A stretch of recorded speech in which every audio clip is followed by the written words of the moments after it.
We are in an epidemic of low self-trust. More and more women I meet are second-guessing themselves literally every second. And in the next couple of minutes, I'm going to tell you what to actually do with that. So I want to start with one of the biggest reasons we are so disconnected from ourselves and so quick to doubt every single move we make. It's the devices, girl.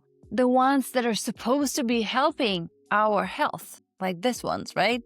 And look, I'm not saying that I against them, and I'm not saying that they don't help. I'm saying I have a very different view in this. So when the Whoop just came out, I was preparing for my bikini competition.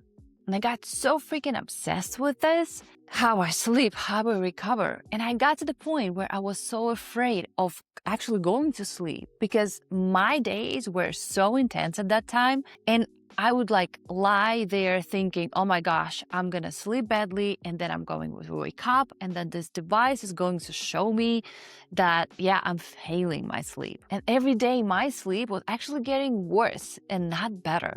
But I was competing at the time. So I couldn't just, stop doing things. And you know what I did? 8 years ago, I fucking threw it away because I had to listen to my own body, not some outside device telling me that, hey, this is the optimal way to trust myself is, right?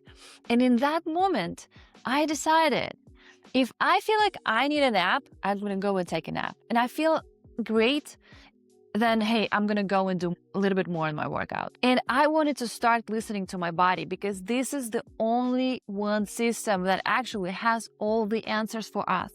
And everything you need is already stored in this temple. You probably know what placebo is and what nocebo is, right? So that's exactly what happened. The Whoop showed me I slept badly, so I believed I was going to sleep even worse. And I built this whole anxiety around it when all I had to do was just to relax and fall asleep. But all I could think about was that number on the screen that was waiting for me in the morning to tell me that I'm a failure in my own sleep. Our thoughts create our reality. So if I believe I'm not recovering, I'm not sleeping well, that is exactly what's gonna happen for me the next day. And there's actually a freaking name for this. I was so shocked. Arthosomnia is an unhealthy fixation on achieving perfect sleep. Typically, that is driven by data from wearable sleep trackers or fitness apps. Can you freaking imagine? And when I read about that, I was just shocked by how many things right now are supposed to tell us what to do. Because AI is telling you to do this, the tracker is telling you to do that, the biohacking health optimizers people are telling you to take those supplements, for example. And what else? Girl, everything you need is in you. You are the placebo. You are the one who can make yourself healthy or anxious. And think about what it creates in your life if you cannot trust your own body. How the hell are you going to make any decision in your life? How are you going to lead your business or be productive at work or show up in your relationships? And what's next? Are we going to track how we communicate with the people we love? What about maybe we can upload that to a scoreboard too, right? And share this with the community. So we have to wake up and stop optimizing every fucking second of our lives and actually reconnect with our own self, with your body, with your own thoughts, with our soul, with our heart, with our passion, with our curiosity, with our own intentions. And listen, I'm not against the tools. I have my watch right now, right? But I'm using it to track my step, which is, it's kind of like a very expensive step counter, right? But that's the whole point. It's only the tool. I use the tool. It doesn't use me. And when I'm walking and let's say an idea pops, right?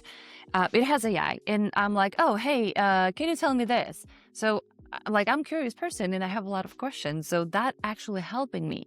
Or like say, if I'm leaving my phone at home and I just want to make sure that if something important happens, I have the, the tool. But exactly, that's the tool. And you are still the one in charge, not the freaking device. Take off any device that measures your health. I know, it's freaking terrifying. Yeah, I've been there, but you don't need them. Just start listening to your body. You can literally tell when you are thirsty, right? When you need an extra nap, when you need to rest. You can tell all of those things. When you should maybe skip the gym altogether because you need to recover. You already know all of the answers. And that is how you rebuild your self-trust. Because otherwise, it stays empty. Otherwise, you'll ask yourself a question and all you're going to hear will be crickets because there's no inner voice, right? Because you replace it with the technology. And the most important relationship of your whole life is the one with you. And if doing this on your own feels kind of maybe impossible right now, you don't have to. I created a custom self-trust coach, and it's going to walk you through the whole way. First, it helps you to find that story, right? When that self-trust was broken and the exact moment, right? You stop trusting yourself. Then it's going to show you your archetype because self-trust has different archetypes. It could be the procrastinator, the people pleaser. There are more in the coach itself. This is my whole self-trust framework that I built over years of self-development, spiritual development, and coaching. And then what it's going to do is going to map out a personalized roadmap just for you, plus every step you actually need to take. It literally takes you by the hand and leads you from point A to point B. And this is the fastest way I know right now to rebuild your self-trust. The link is going to be in the description below. Now, great. This is one part of your life where you're taking your control back. But your life is still full probably of moments where you feel like everyone else has that control, but you.